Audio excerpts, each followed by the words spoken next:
혹시 리즈 시절이라는 단어를 들어보신 적이 있으십니까? 요새 많이 쓰죠.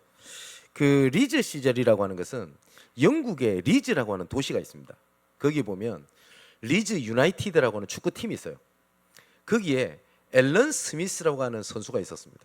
근데 이 선수가 그 98년부터 2004년까지 굉장한 활약을 했습니다. 근데 이 앨런 스미스라는 선수가 나중에 그 맨체스터 유나이티드에 왔었을 때는 그만큼 그 활동을 그 성적을 내지를 못했다고 합니다. 그래서 그 앨런 스미스가 리즈 시절 때 잘했다, 영광스러웠다라고 하는 것들이 그냥 이렇게 얘기를 하다 보니까 축구에서 쓰던 용어인데 이제는 정치, 문화, 개인적으로도 쓰는 얘기가 됐어요. 그래서 누구의 리즈 시절 이렇게 얘기를 하죠. 그게 그 리즈 시절이라는 뜻입니다. 이것처럼 찬란했던 영광을 뜻하는 단어로 이렇게 사용되고 있는데, 이처럼 우리 사람은요, 자기가 경험할 수 있고 그리고 자기가 할 수 있는 가장 영화로운 상태를 영광이라고 하는데요, 이것을 위하여 살아가고 또한 있었다라고 생각했던 그때를 추구하면서 사는 것이 우리 인간입니다. 그죠? 가장 영광스러운 때를 위하여 살아가고 또 그때를 추구하면서 사는 게 우리 인간입니다. 근데 본문을 보면 예수님께서 15절에 이렇게 말씀을 하세요. 이는 기록된 바라고 되어 있죠. 근데 이거는 스가랴 9장 9절에 대한 예언인데요, 이 예언대로 예수님께서 나귀를 타고 영광스럽게 예루살렘으로 이제는 입성하시는 장면이 이렇게 나옵니다. 예수께서 나귀를 타고 예루살렘에 이제는 막 영광스럽게 이렇게 들어오는 장면이에요. 이때는 유월절 절기를 앞두고 있는 시점이거든요. 그래서 이 시절에는 얼마나 많은 사람이 모였던지 이때 당시에 다른 역사적 외부 기록을 찾아보면 유월절에 제사를 위해서요, 예루살렘에서 잡았던 양의 숫자가 약 18만 6천 마리 정도 됐다라는 기록이 있고요. 어떤 다른 기록에 보니까 그 25만 마리까지 잡았다라는 기록도 있습니다. 그래서 한 가족당 한 마리 양을 잡았다고 치면 대략 270만 명 정도가 적어도 270만 명이 예루살렘 성에 모여 있었다라는 겁니다. 그러니까 이 또 왜 유월절에 이 사람들이 이렇게 많이 모이냐니까, 유월절은 우리로 치면요, 뭐 하고 갔냐니까 광복절입니다. 광복절. 자기 조상들이 애굽이라고 하는 노예 때 붙잡혀 있다가 모세와 같은 지도자를 하나님이 보내어 출애굽을 하게 되죠. 그것처럼 이 이스라엘 백성들은 이 하나님께서 과거에 모세를 보내어서 우리를 해방시켜 줬던 것처럼 메시아를 보내서 우리를 로마의 이 압제에서 우리를 구원해 줄 거다라고 하는 뜨거운 소망이 있었어요. 그러니까 이 사람들에게는요, 그때 노예에서 해방받았던 때의 영광, 그거를 항상 추억하면서 살았습니다. 그러다 보니까 예수님께서, 많은 사람들이 예수님이 선지자다, 왕이다, 우리를 위한 여러 가지 해답이다, 우리의 지도자다, 차세대 지도자다, 이렇게 얘기를 하니까 그 예수님께서 나귀를 타고 예루살렘 성에 입성을 하니까 모든 사람들이 난리가 났어요. 아까 말씀드렸듯이 대략 적어도 270만 명이 모였다니까요. 그래서 12절 13절에 보니까 이렇게 기록되어 있죠.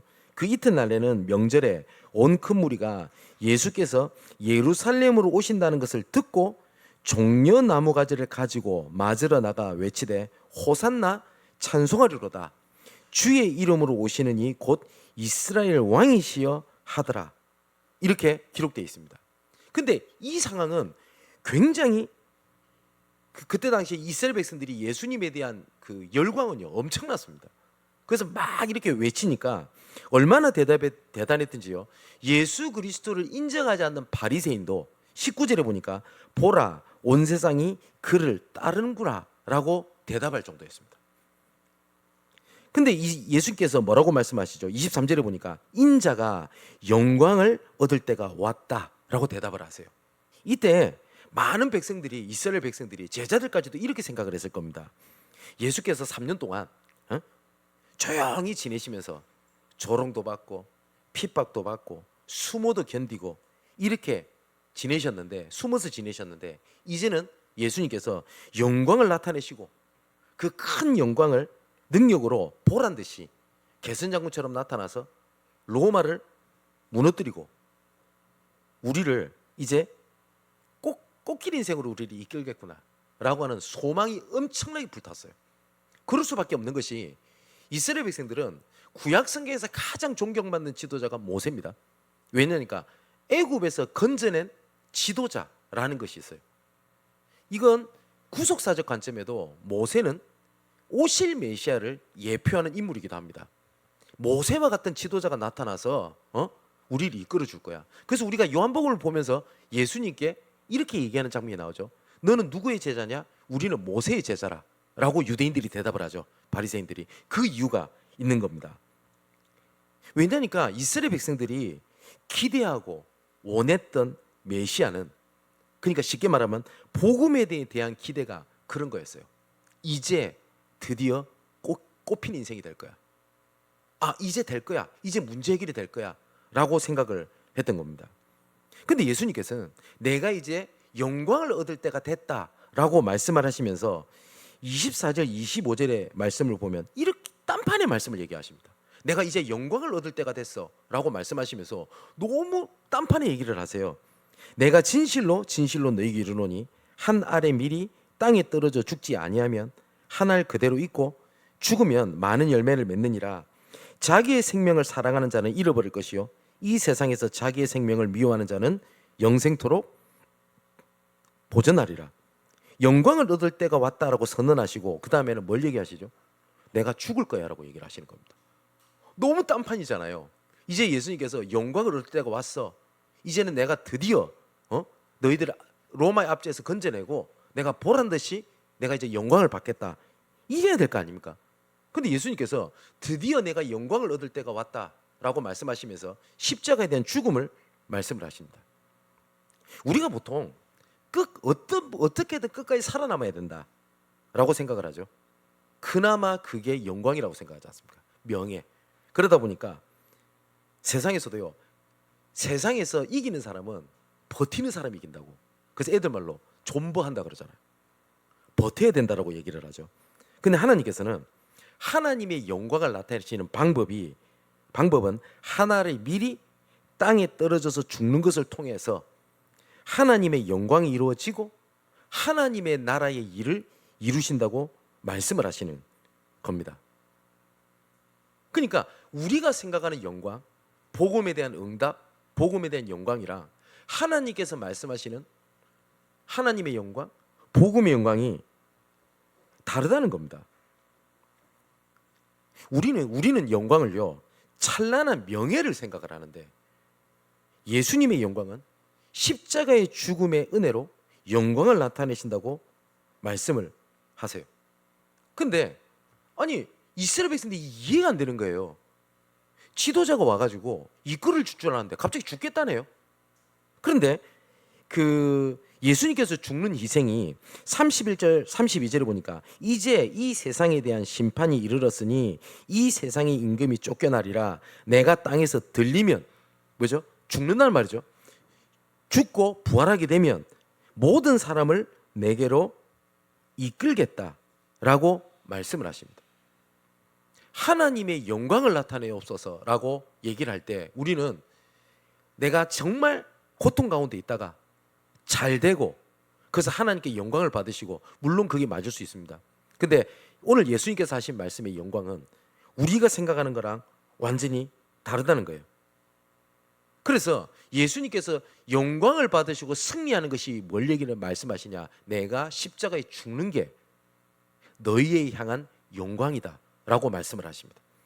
그러면서 하나님께서 오늘 27절 28절에 보면요, 내가 지금 내 마음이 괴로우니 무슨 말을 하리요? 아버지께서 나를 구원하여 이때를 면하게 하옵소서. 그러나 내가 이를 위하여 이때 왔나이다.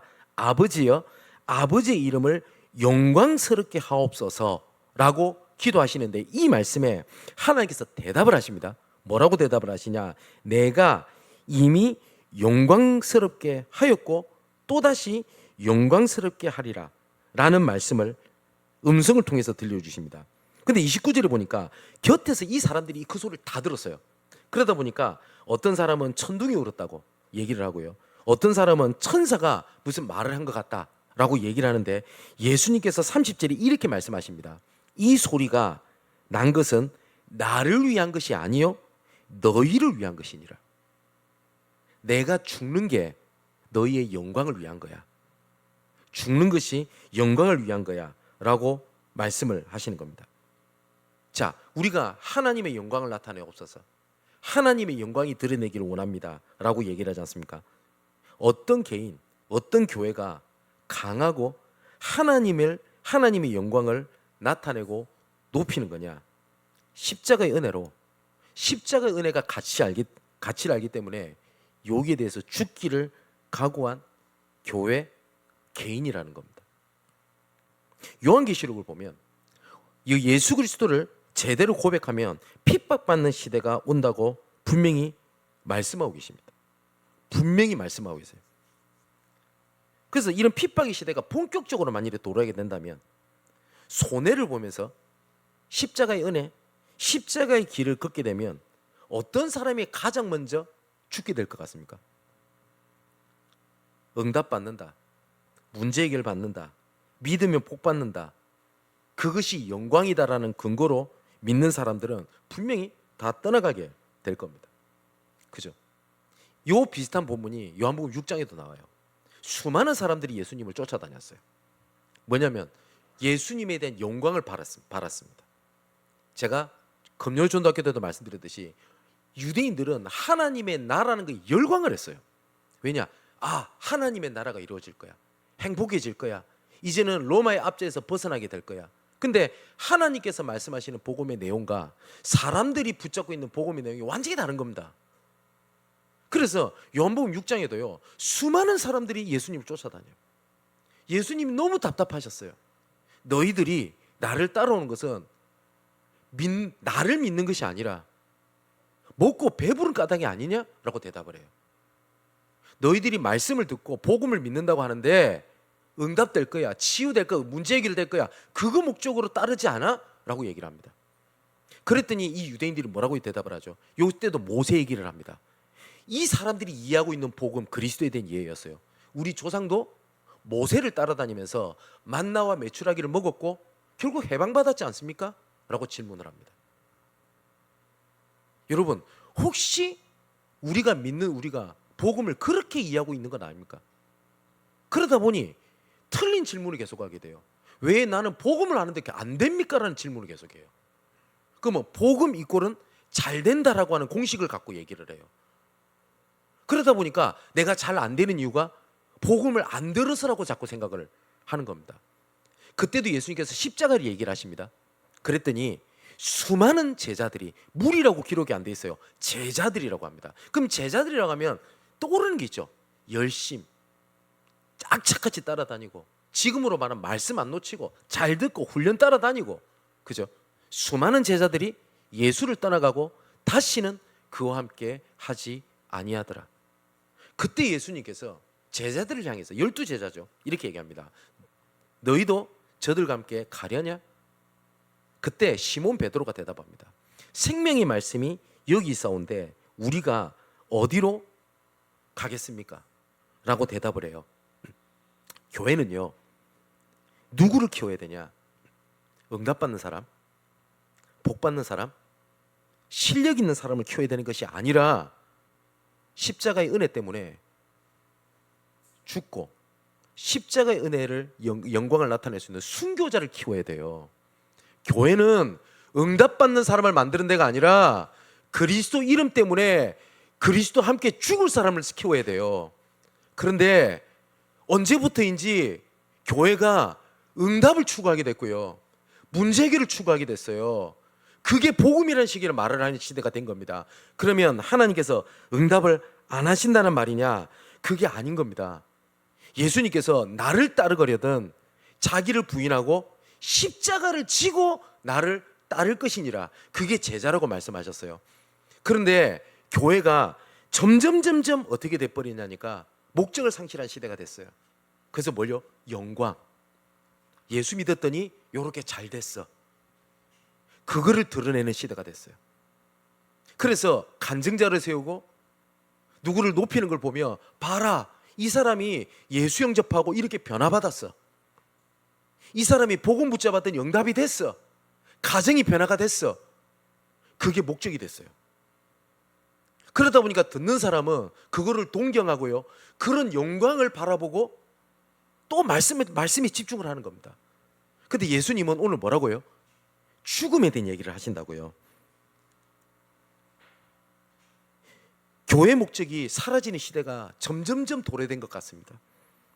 명예가 목적이 되었고요, 응답이 목적이 되었고, 복 받는 것이 복음에 대한 목적이 되어져 버렸어요.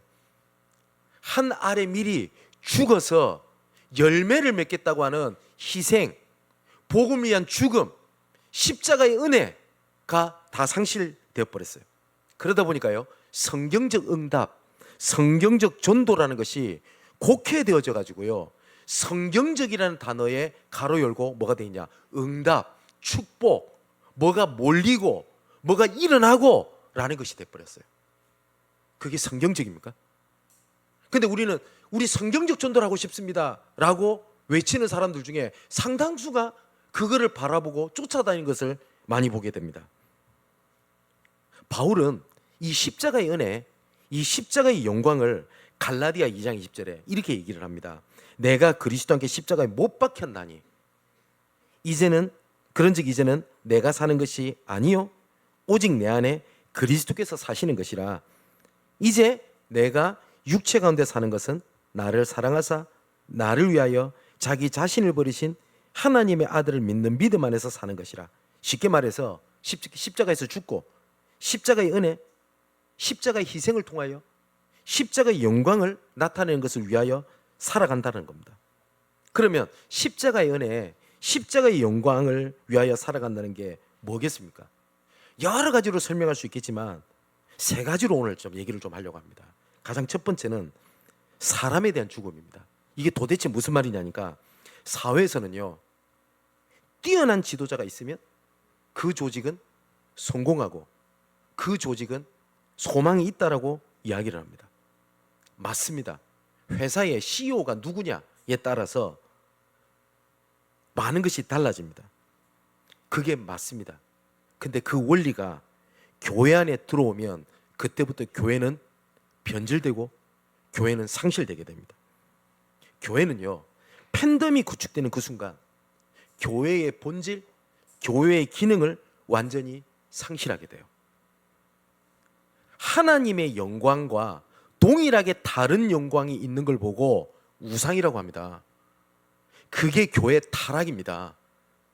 다른 게 타락이 아니고 그게 교회 타락이에요. 그래서 바울은 로마서 1장 21절 23절에 이렇게 얘기합니다. 유대인들에게 하는 얘기입니다. 믿는 사람에게 하는 얘기예요. 하나님을 알되 하나님을 영화롭게도 아니하며 영광스럽게 아니한단 말이죠. 감사하지도 아니하고 오히려 그 생각이 허망하여지며 미련한 마음이 어두워졌나니 스스로 지혜 있다 하나 어리석게 되어 썩어지지 아니하는 하나님의 영광을 썩어질 사람과 새와 짐승과 기어다니는 동물 모양의 우상으로 바꾸었느니라. 여기에 하나님의 영광을 가로막는 우상을 바울이 언급하면서 가장 첫 번째로 뭘 언급하죠? 썩어질 사람과 라고 언급을 합니다. 그런데 초대교회 유대인들도 그랬어요. 하나님을 바라보는 것이 아니라 모세를 바라봤거든요. 엘리야를 바라봤어요. 지금도 이스라엘은요, 이스라엘 국기에 육각형 별이 있죠. 그게 뭐죠? 다윗의 별입니다. 항상 하나님과 우리 사람 사이에 뭐가 존재해요. 왜 캐톨릭이 틀렸냐? 왜 마리아를 집어넣습니까? 거기에. 그죠? 이스라엘 백성은 모세도 넣고 엘리야도 넣었어요. 그래서 사도행전 17장에 모세도 사라지고 엘리야도 사라지고 오직 예수만 남았더라 라고 되어 있죠. 고린도 교회도 그랬어요. 고린도 교회에 분쟁이 생깁니다. 어떤 분쟁이 생겼냐? 나는 바울파다, 나는 아볼로파다, 나는 베드로파다. 자기가 원하는 지도자 중심으로 팬덤이 딱 구축돼 있었어요. 거기는 다 이유 목적이 다 있었을 겁니다. 자 보세요. 나는 바울파다라고 했던 사람은 의리가 있었을 거예요. 그래도 우리 교회를, 고린도 교회를 세웠던 지도자는 바울이잖아. 맞잖아요. 틀린 말 아닙니다. 어떤 사람은 베드로를 주장했어요. 왜냐? 정통성 주장이죠. 베드로는 예수님의 직속 제자야. 맞죠? 나는 아볼로다. 아볼로는 고린도 출신의 목회자입니다. 그래서 고린도 문화를 너무 잘 알았고 정서를 잘 알았어요. 그렇기 때문에 고린도 지역에 있는 많은 사람들의 마음을 이해해주고 쓰다듬어주고 했던 사람인 것만은 확실합니다. 그게 필요하잖아요. 그죠? 그랬더니 그게 팬덤이 구축이 이렇게 되어져 있었던 겁니다. 그게 교회 분쟁의 가장 첫 번째 원인을 바울은 고린도 교회에 교회 타락을 얘기하지 않고요. 첫 번째 뭘 얘기했냐? 교회에 대한 팬덤에 대한 분쟁을 가장 첫 번째로 언급을 합니다. 그러면서 고린도전서 1장 17절에 그리스도께서 나를 보내심은 세례를 베풀게 하려 하심이 아니요 오직 복음을 전하게 하려 하심이로되 말의 지혜로 하지 아니함은 그리스도의 십자가가 헛되지 않게 하려 함이라. 자, 지금요 하나님의 영광을 가로막는 첫 번째가 사람에 대한 죽음이라고 되어 있는데, 사람을 의존하고요, 지도자를 의존하고 내가 원하는 말씀을 찾아다니고 그렇게 사람이 형성이 되고 조직이 되어 있다 보니까 그렇지 못한 사람들은 못 깨달았어라고 밀어내고 눈에 보이지 않는 갈등 시대를 오는 것들이 만들어져 있어요. 저는 양문교회 담임 목사입니다. 복음과 상관없이 예를 들어서 제가 저의 목적, 저의 우중을 이끌어가기 위하여 말씀을 인용을 해서 그 방향으로 이끌어 간다면 저는 무엇보다 가장 큰 죄를 지은 범죄자가 되는 겁니다. 하나님 앞에. 그리고 그걸 보고 저는 목회의 실패라고 봅니다. 만일에 제가 수만 명을 모았다고 했는데 복음을 위하여 예수 그리스도와 함께 고난받고 핍박받고 같이 죽을 수 있는 순교자를 못 만들어냈다? 저는 목회의 실패라고 봅니다. 그래서 저는 말씀이, 제 설교가 제가 원하는 것, 목적 달성의 도구가 되지 않으려고 몸부림을 칩니다. 그래서 토요일 날은 거의 하루 종일 말씀을 읽고 또 읽고 합니다. 그러면서 수십 번을 적었다가 지웠다가 적었다가 지웠다를 반복을 합니다. 혹시 이게 내 생각일까? 내가 원하는 방향일까? 이게 지금 필요해서 하는 걸까? 내 지금 상황을 설명하기 위해서 내 말씀을 인용하는 거 아닌가를 정말 되씹어보고 그렇게 합니다. 저는 우리 교회 부교육자, 우리 전사님, 우리 신학생들, 이런 사람들이 제가 가르치는 내용으로 다 받아들이고 그 다음에 그거를 그대로 현장에 가서 전달을 하고 그렇게 해야 된다라고 저는 한 번도 얘기를 하거나 강요를 한 적이 없습니다. 왜냐니까 그것이 말씀을 붙잡는 것이 아니라는 걸 제가 압니다.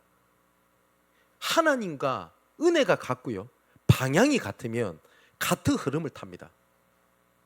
그래서 바울도 고린도전서 3장 9절에 보면 자기 밑에 있는 부교육자들을 밑에 있는 사람으로 수직관계로 보지 않았어요. 우리는 동력자들이요 라고 얘기를 했거든요. 그래서 이후로도 저는 우리 교회 신학생들, 우리 부교육자들, 이런 분들을 수직적인 관계로 저는 보지를 않을 거고, 지금까지 그렇게 본 적도 없고 이후로도 그렇게 할 겁니다. 그래서 우린 전사님이 설교하실 때가 있잖아요. 그러면 저는 담임 목사니까 뭐 부교육자가 설교하니까 좀 나는 좀 쉬고, 저는 그래 본 적이 단 한 번이 없습니다. 전사님이 새벽기도 인도할 때 혹은 수예비를 인도할 때 제가 혹시 해외에 있거나 다른 지방에 있어서 참여하지 못할 때 저도 라이브로 그 자리에 앉아서 말씀을 듣고 정리하고 은혜 받고 붙잡고를 합니다. 수직 관계면 제가 그럴 이유가 없어요. 단지 부교육자가 제가 제 담임 목사 밑에서 가르침을 받아야 될 사람이면 저는 그럴 이유가 없어요. 근데 바울은 뭐야? 동력자라고 표현을 했습니다. 성경엔 무명의 믿음의 사람들이 훨씬 더 많고요, 그 사람들에 대한 복음의 영향력이 더 컸다는 걸 알 수 있습니다. 몇 가지만 예를 들면 사도행전 2장 10절에 보면 이름도 안 나와요. 로마에서부터 나그네라고 되어 있습니다. 이게 누군지 모릅니다. 근데 간혹가다 이 브리스길라 부부다라고 보는 사람이 있는데, 제가 연구해보고 연대기를 이렇게 해봤을 때는 브리스길라 부부일 가능성이 굉장히 희박합니다. 아니다라고 단언할 수 없지만 희박합니다. 분명히 맞으면 맞다고 저는 기록했을 거라고 보거든요. 누가가. 왜냐? 누가는 브리스길라 부부를 아는 제자입니다. 근데 이름이 없어요. 로마에서부터 나그네. 근데 이 무명의 사람이 로마 교회를 세우고요. 우리가 잘 알다시피 로마서 16장 일꾼들의 발판이 됩니다. 사도행전 8장 4절에도 예루살렘 교회가 거의 초토화돼 버립니다. 그런데 흩어졌어요. 어쩔 수 없이. 근데 이렇게 기록되어 있습니다. 그 흩어진 사람들이 두루 다니며 말씀을 전할세. 자, 이 흩어진 사람들이, 이 무명의 사람들이 또 어떻게 되어 있냐? 사도행전 11장 19절 21절을 보니까 그때에 스데발로 일로 일어난 환란으로 말미암아 흩어진 자들이 베니게와 구브로와 안디옥에까지 이르러 유대인에게만 말씀을 전하는데, 자기 기준을 갖고 유대인에게 복음을 전해요. 근데 이름도 없어요. 뭐라고 돼 있죠? 그 중에. 이름도 없습니다. 몇 사람도 아닙니다. 그 중에 구브로와 구레네 몇 사람이 안디옥에 이르러 헬라인에게도 말하여 주 예수를 전파하니 주의 손이 그들과 함께 하심에 수많은 사람들이 믿고 주께 돌아오더라. 알다시피 이게 안디옥 교회를 세우게 됩니다. 그리고 바나바를 모시게 됩니다. 이 배경이 전도자 바울을 데리고 옵니다. 이 배경이 선교 시대를 열었어요. 성경은 영웅담을 기록한 책이 아닙니다. 근데 우리는 영웅을 바래요. 훌륭한 목회자, 훌륭한 중직자, 훌륭한 부교육자, 사람에 대한 죽음이 하나님의 영광을 드러내는데 가장 첫 번째입니다. 교회사를 통틀어서 가장 모델적인 십자가의 은혜, 십자가의 영광이 드러났던 교회는 초대교회입니다. 로마에 가면 카타콤이 있어요. 카타콤에 가면 지하 무덤이 있거든요. 지하 무덤이 여러분 길이가 얼만큼 된다 생각하십니까? 자꾸 파고 들어가서 숨다 보니까 그 길이가 자그마치 700km입니다. 여러분 서울 부산 왕복하는 거리입니다. 그래서 카타콤에 혹시나 이태리 가면 관광할 때 반드시 가이드를 끼고 관광을 하는 이유가 뭐냐니까 들어가면 못 나옵니다. 700km입니다. 그리고 꾸불꾸불한 돌무덤이거든요. 역사 기록을 보면 가장 많이 카타콤에서 크리스천들이 살았던 데가 400만 명이 들어가서 살았다고 되어 있습니다. 그럼 이 400명이 모였을까요? 구석구석의 소수로 모여서 하나님 앞에 예배를 드렸습니다. 자, 그러면 그렇다면 질문입니다. 그때 카타콤의 지도자가 누구죠? 모릅니다. 근데 로마가 무릎을 꿇었어요. 사람이 드러난 적이 없어요. 또 한 가지를 예를 들어보겠습니다. 초대교하고 비교는 안 됩니다. 여러분, 일본이 우리나라보다 훨씬 더 복음을 빨리 받아들였습니다. 그래서 여러분, 우리나라에 유명한 신학교 있죠. 일본에 있는 신학교에 보면 아무것도 아닙니다. 우리나라에도 훌륭한 학자 많죠. 일본은 훨씬 더 많습니다. 검색만 해봐도 우찌무라 간조를 중심으로 해가지고요. 근데 여러분, 일본은 복음화율이 0.1%입니다. 그래서 일본에 있는 교회들이 기도 제목이 뭔지 압니까? 복음화율 1%를 놓고 기도합니다. 희한하죠? 유명한 목회자, 유명한 교회, 유명한 신학교는 다 있는데 왜 일본은 복음화율이 되지 않습니까? 중국은 정확하게 기독교인이 몇만이라고 파악이 안 됩니다. 그런데 공식적으로 파악된 것만 1억이 넘습니다. 이번에 제가 작년에 12월에 제가 중국에 갔었을 때도 그 핍박 가운데 사람들이 구석구석에 모여가지고 예배를 드리는 걸 봤어요. 여러분 물어봅시다. 중국의 유명한 교회, 유명한 신학자, 유명한 목회자 누가 있죠? 없어요. 근데 중국에는요 복음화율이 계속돼요. 왜 그럴까요? 왜 그럴까요? 예수님, 제가 성경을 읽다가 제 가슴을 타고 부딪혔던 성경 구절이 있어요. 오늘 본문에 36절 하반기 보니까 예수께서 이 말씀을 하시고 그들을 떠나가서 숨으시니라. 예수님께서는 하나님이시잖아요. 근데 하나님이신 본체이신 그분도 말씀 외에 다른 것이 드러나거나 걸림돌이 될까 봐 순간순간마다 예수님께서 뭐 하셨어요? 숨으세요. 떠나가세요. 그런데 우리는 자꾸 드러나요. 교회가 유명해져야 되고. 그렇습니까? 내가 이렇게 했더니 이렇게 응답이 오더라. 내가 이렇게 사역했더니 저 렘넌트가 저렇게 변했다. 내가 이렇게 했더니 이런 응답이 오더라. 내가 교회에 얼마나 이런 일을 했는지 아냐. 그게 전부 우상입니다. 사도행전을 다른 말로는 성령행전이라고도 부릅니다. 성령께서 하신 일이 주연이고 나머지 사람들은 조연이기 때문에 그렇습니다. 그래서 성경을 읽을 때 와, 모세 대단하구나, 와, 베드로 대단하구나, 이렇게 읽긴다면 성경을 잘못 읽은 겁니다. 뭐가 나야 되죠? 오직 하나님만 드러나야 돼요. 그게 십자가의 은혜, 십자가의 영광입니다. 모세가 시내산에서 십계명을 받을 때 모습이 나옵니다. 그래서 출애굽기 24장 17절에 보면 수많은 사람들이 모세를 따라다녔거든요. 근데 성경은 뭐라고 기록하고 있냐? 여호와의 영광이 이스라엘 자손의 눈에 맹렬한 불같이 보였다라고 기록하고 있어요. 모세를 봤던 게 아니었어요. 여호와의 영광이 가득했다라고 되어 있습니다. 두 번째는 십자가의 은혜와 십자가의 영광을 위하여, 두 번째는 세상 논리와 방법에 대한 죽음입니다. 고린도전서 1장 24절 29절에 보니까 세상에서 능력이 있어야 된다고 얘기를 해요. 그런데 고린도전서 1장에 보니까요, 오직 부르심을 입은 자들에게 그리스도는 하나님의 능력이요 하나님의 지혜니라. 그러면서 형제들아 너희의 부르심을 봐라. 육체를 따라 지혜로운 자가 많지 아니하며 능한 자가 많지 아니하며 문벌 좋은 자가 많지 아니하다. 그러면서 일부러, 하나님께서 일부러입니다, 어쩌다 보니 그런 사람이 모인 게 아니고요, 일부러 세상의 논리와 세상의 방법을 역행하는 방법을 하나님이 사용하셨다고 말씀을 해요. 왜냐? 29절에 아무 육체도 하나님 앞에서 자랑하지 못하게 하려 함이라. 그게 교회의 본질이에요. 근데 우리가 어떻게 하죠? 왜 우리 교회는 능력 있는 사람이 없죠? 경제인이 없죠? 왜 우리 렘넌트에 능력 있는 애들이 나타나지 않죠? 그게 영광이 아니라는 겁니다. 고린도서 4장 6절 7절에도 어두운 데에 빛이 빛이라 말씀하셨던 하나님께서 예수 그리스도 얼굴에 있는 하나님의 영광을 아는 빛을 우리 마음에 비추었는데, 우리가 이 법에 하나님의 영광을 아는 빛, 이것을 우리가 질그릇에 가졌으니, 왜 질그릇에 주셨다고 되어 있죠? 심히 큰 능력은 하나님께 있고 우리에게 있지 아니함을 알게 하려 함이니라. 하나님 십자가의 은혜, 십자가의 영광을 드높이는 두 번째 죽음이 뭐냐? 세상 방법, 세상 논리에 대한 죽음입니다. 예수님의 제자들을 보세요. 당시에 능력 있는 제자들을 뽑는다고 했다면 예수님이 바리새인 중에 뽑았다면 제일 좋았어요. 왜냐? 바탕이 좋기 때문에 조금만 가르치면 되잖아요. 예수님이 그럴 능력이 없으십니까? 있다고요.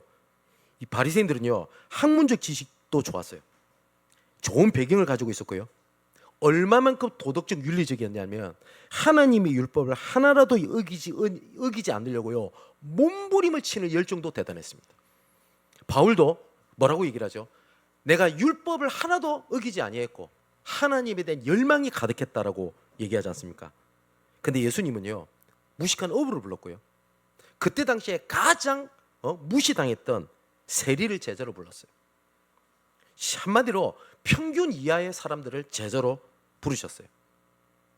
그래서 사도행전 3장의 4장에 보면 안진뱅이를 일으키고 난 이후에 논쟁이 붙었을 때 베드로가 말씀을 전하죠. 그때 베드로를 말씀을 딱 전할 때 베드로 아는 사람이 뭐라고 하죠? 전마 저거 어부 아니야? 저 무식한 놈이 어떻게 저런 말을 할 수 있지? 라고 말할 정도였다고요. 근데 우리는 우리 교회에 학자, 기업인, 정치인, 연예인들이 많고 능력 있는 많은 사람이 있으면 더 전도운동할 것 같고 더 많은 것을 할 수 있을 것 같죠. 하나님은 일부러 그렇게 안 한다라고 말씀을 하시는 겁니다. 뿐만 아니라 세상의 논리, 방법을 가지고 하려던 자를 오히려 무릎 꿇게 해서 하나님께서 일을 진행하시기도 합니다. 그 대표적인 이름이 바울입니다. 저는 신학생 때 처음에 바울과 같은 사역을 하고 싶었어요. 왜냐? 정말 그렇게 크게 쓰임 받고 싶었어요. 근데 지금은 생각이 완전히 다릅니다. 저는 개인적으로 바울보다 더 숨은 일꾼은 저 바나바라고 생각을 합니다. 성경에 바나바가 잘 한번 읽어보세요. 단 한 번도 능력을 행한 적이 없어요. 바나바는 귀신을 쫓아낸다, 병든 자를 일으켜낸다, 그 기록이 한 번도 없어요. 병을 고친 적도 없고요, 귀신을 쫓아냈다는 기록도 없어요, 바나바는. 그리고 교회 안에서 그 다른 요한, 야고보 같은 특별한 지위도 가지고 있었지도 않았어요. 바나바가 구약에 굉장히 능통한 지도자라고 성경 표현하고 있거든요. 그런데 사도라는 칭호도 받지 못했고 바나바는 교회 지도자가 아니었어요. 그런데 바나바를 통한 은혜, 바나바를 통하여 하나님의 영광은 날로 엄청났습니다. 안디옥 교회가 세워지자마자 그게 보내심을 받은 사역자가 누구였냐? 바나바였습니다. 이 바나바가 아무도 거들떠 보지 않는 숨겨져 있는 한 사람의 손을 잡아줍니다. 길리게에 다소 있던 누구죠? 바울입니다. 그 일이 송규시대를 엽니다. 바나바는 드러나지 않았어요. 세 번째는 십자가의 은혜와 십자가의 영광을 위하여 세 번째 죽음은 희생과 포기의 맛을 아는 죽음입니다. 예수님께서는 히브리서 12장 2절에 보니까 믿음의 주요 또 온전케 하시는 이인 예수를 바라보자. 그는 그의 앞에 있는 기쁨을 위하여 십자가를 참으셨다. 그리고 부끄러움을 개의치 아니하셨다. 뭐요? 그 앞에 있는 기쁨이 뭐였죠? 살리는 기쁨이었어요. 그리고 요한복음 12장 24절 오늘 본문에도 죽으면 많은 열매를 맺느니라 라고 이야기를 하고 있습니다.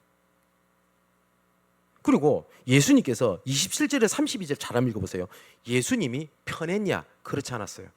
27절 보십시오. 지금 내 마음이 괴로우니 무슨 말을 하리요? 아버지여 나를 구원하여 이 때를 면하게 하여 주옵소서. 십자가의 고통을 하셨어요. 여러분, 엄밀히 말하면 즐거운 희생이라는 건 없습니다. 희생 뒤에 즐거움을 안다는 것이 더 맞는 것 같아요. 예수님께서도 이 때를 면하게 하옵소서. 그러나 내가 이를 위하여 이 때에 왔나이다. 아버지여 아버지의 이름을 영광스럽게 하옵소서 하시니 이에 하늘에서 소리가 나서 이르되 내가 이미 영광스럽게 하였고 또다시 영광스럽게 하리라 하시니 이 소리를 듣고 아까도 얘기했죠. 이는 나를 위한 것이 아니요 너희를 위한 것이니라 라고 말씀을 하셨습니다. 여러분, 살리는 십자가의 은혜, 십자가의 희생, 십자가의 포기는, 십자가 앞에서 포기는 그 뒤에 오는 영광의, 하나님의 영광의 맛을 아는 사람만 할 수 있는 비밀입니다. 제가 종종 말씀드렸듯이 모세는 말년까지 멀려고 했다고요? 내가 주의 영광을 보기 원하나이다. 화려했던 게 아니라고요. 근데 하나님은 모세를 영광스럽게 하셨죠. 여러분, 요새 영화가 나왔던데 한번 보는 것도 좋을 것 같습니다. 저도 아직 보지 않았는데 본 회퍼라고 하는 독일의 목회자가 있습니다. 그 본 회퍼가 했던 말은 예수님은 우리 자신을 죽이기 위하여 우리를 부르셨다. 그게 교회의 본질입니다. 그래서 바울은 갈라디 2장 20절에 내가 그리스도와 함께 죽고 그리스도만 드러내기를 원한다 라고 이야기를 한 겁니다. 자, 이제 결론을 맺으려고 합니다. 요한복음 12장 35절에서 36절까지 말씀을 보니까 35절에 어둠에 붙잡히지 않게 하라 라고 말씀을 하십니다. 많은 사람들이 하나님과 흑암과의 대결로 생각을 해요. 영적인 세계는 틀렸습니다. 하나님과 흑암은 싸움 대상이 아닙니다. 어둠이 빛을 장악하고 덮는 적은 단 한 번도 없습니다. 단지 빛이 없으니 어둠이 장악한 것처럼 보입니다. 빛이 있는 곳에는 어둠이 올 수가 없어요. 그래서 우리에 대한 영적 싸움은요, 사단을 붙잡고 멱살 잡고 싸우는 것이 아니라 오직 영광의 빛을 바라보는 것에 대한 싸움입니다. 쉽게 말하면 하나님 빛 대신 그리스도를 바라보는데 내 틀린 체질, 그거 바꾸는 게 영적 싸움입니다. 그거 안 바꾸고 사단 멱살 붙잡고 싸우는 게 영적 싸움이 아니고 내가 빛으로 향하는 영적 싸움입니다. 읽지는 않았는데 46절에 이렇게 되어 있습니다. 나는 빛으로 세상에 왔나니 무릇 나를 믿는 자로 어둠에 거하지 않게 하려 함이니라. 또 오늘 36절에는 빛을 믿으라 그리하면 빛의 아들들이 되리라. 여러분, 빛이 이렇게 비춰지는 거 한번 상상해 보십시오. 빛을 향할 때 여러분, 밝은 빛을 딱 앞에다 두고 한번 그 빛을 맞아본 적 있나요? 주변이 안 보입니다. 안 보입니다, 진짜. 그죠? 안 보여요. 그런데 빛에 등을 딱 치면 어떻게 되죠? 환해서 안 보이던 게 빛에서 등을 딱 돌리면 나 때문에 그림자가 져요. 왜 바벨탑이 우상이 무서운지 압니까? 하나님의 영광의 빛을 바벨탑은 높이 쌓으면 높이 쌓을수록 그림자는 더 크게 두려워지게 됩니다. 똑같습니다. 그래서 에베소 6장에 보니까 하나님의 전신갑주를 얘기를 할 때 등에는 보호장구가 없습니다. 다시 말하면 등 돌리면 당합니다. 그래서 성경은 회피하라 안 돼 있습니다. 대적해라라고 돼 있습니다. 대적하는 게 아까 말했듯이 우리가 사단 멱살을 붙잡고 막 몸부림치고 씨름하는 게 아닙니다. 어둠을 이길 수 있는 방법은 고함 지르고 멱살 잡고 하는 게 아니라 빛이 비춰지면 어둠은 물러가게 되는 겁니다. 여러분, 십자가의 은혜, 십자가의 영광을 막는 나에 대한 죽음, 사람에 대한 죽음, 세상의 방법과 세상의 논리에 대한 죽음, 그리고 진짜 그 죽음의 맛을 아는 그런 하나님의 영광을 나타내는 저와 우리 양문교회 모든 분들 되시기를 주님의 이름으로 축원을 드립니다.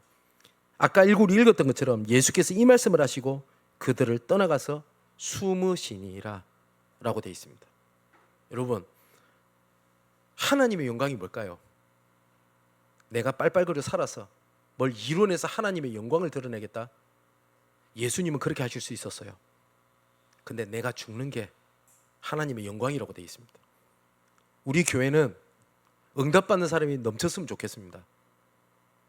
훌륭한 우리 렘넌트들이 많이 자랐으면 좋겠습니다. 진심입니다. 그러나 그것보다 복음 때문에 죽는 순교자가 많았으면 좋겠습니다. 그 십자가의 은혜, 십자가의 영광을 나타내는 나 그리고 교회 현장이 되기를 주님의 이름으로 축원을 드립니다. 기도하겠습니다. 우리에게 십자가의 은혜가 충만하게 없어서 그 십자가의 은혜가 무엇보다 커서 십자가를 위한 희생이 기쁨과 감사가 되게 없어서 우리를 통하여 오직 십자가의 영광이 드러나게 없어서 우리의 눈이 주의 영광을 보게 없어서 어둠이 덮인 현장 곳곳마다 주의 영광이 온 하늘을 덮고 찬송이 온 땅에 가득하게 없어서 이 십자가의 은혜, 십자가의 영광으로 어둠이 더 이상 우리의 삶에 캄캄함이 되지 않게 하시고 빛의 자녀로 승리하는 인생이 되게 하여 주옵소서. 썩어지지 아니하는 십자가의 은혜와 영광을 썩어질 사랑과 세상의 기준과 방법으로 바꾸지 아니하게 하시고 십자가의 은혜와 십자가의 영광을 위하여 한 미랄이 되어 생명 얻는 열매를 얻게 하여 주옵소서. 237개 나라와 5천 종족에 주의 영광이 나타날 그때까지 주를 섬기고 주를 위한 전도와 선교 속에 있게 하여 주옵소서. 이 모든 말씀을 십자가의 은혜를 주셔서 십자가의 영광을 나타내시기 위하여 먼저 본이 되어 죽으신 예수 그리스도의 이름으로 기도하옵나이다. 아멘.